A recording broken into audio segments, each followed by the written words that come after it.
What up mga kabayan? So for today's video kay mag-slice lang sa taog bukog. So karon ari lang sa ta sa bukog mga kabayan, mag-slice lang sa ta kay wala pa man tay laing ma-video sa. Unya magbisaya lang sad kong mga kabayan kay kapoy kay sa Tagalog. Nahirapan ako sa klasod sa Tagalog mga kabayan.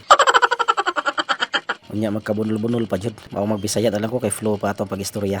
Kisaon bisayang bisdak man ta. Pero ato gyud na sa butang caption mga kabayan aron makasabot pero ato ang mga viewers na mga Tagalog. Kay sige nagmayra na itong viewers na magyapon tay mga Tagalog nga viewers. Muna sa tay mga friends na mga Tagalog ug mga kauban sa trabaho. Maong need kay butangan ni nato siya og caption mga kabayan. Unya kay butcher mo ko kabayan so mao man jud akong trabaho. So mao jud ako madalit taon ninyo nga video. Unya kay wala mo koy laing mahimong video tungod kay busy sa trabaho. So ari lang ka sa trabaho diri mag video. Bahalag balik-balik ra na ako mga video at least naasad mo matan-aw. At least naasad mo makatunan. Mas hindi ganahan sad mo makaton magtimpla og mga Arabic food na matay himong mga video diha so kamo lay bahalang sundog-sundog kamo lay poy bahalang magbana-bana para daghan ta magbana-bana ba.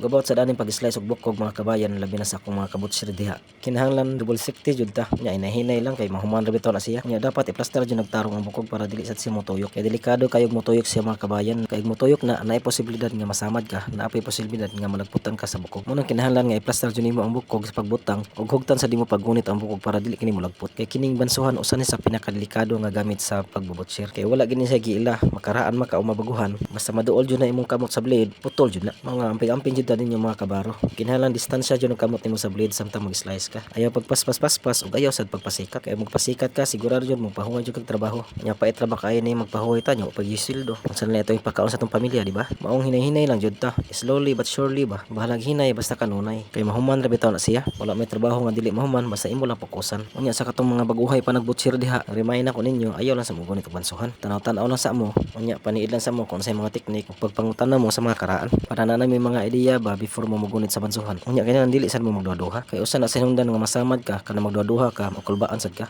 Kay mawala naman ka sa fokus anang higayuna. Mao nang basta mugon kag bansuhan. Kinahanglan na buo na jud imong loob para likay sa disgrasya ba. Kay mao man na importante nga malayo ta sa disgrasya. Kay pamilyado ra ba ta.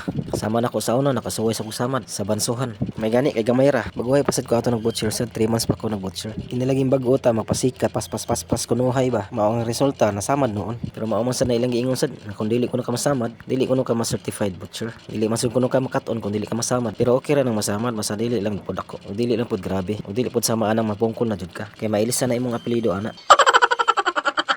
Unya diri lang ko kutob mga kabayan. I hope nag-enjoy mo ug namoy nakatunan gamay. Palihog na lang ko paki-like, share ug comment mga kabayan. Ug paki-follow na sad kay dako na kay nagtabang nako. Diri lang ko kutob ug daghang salamat kanyong tanan.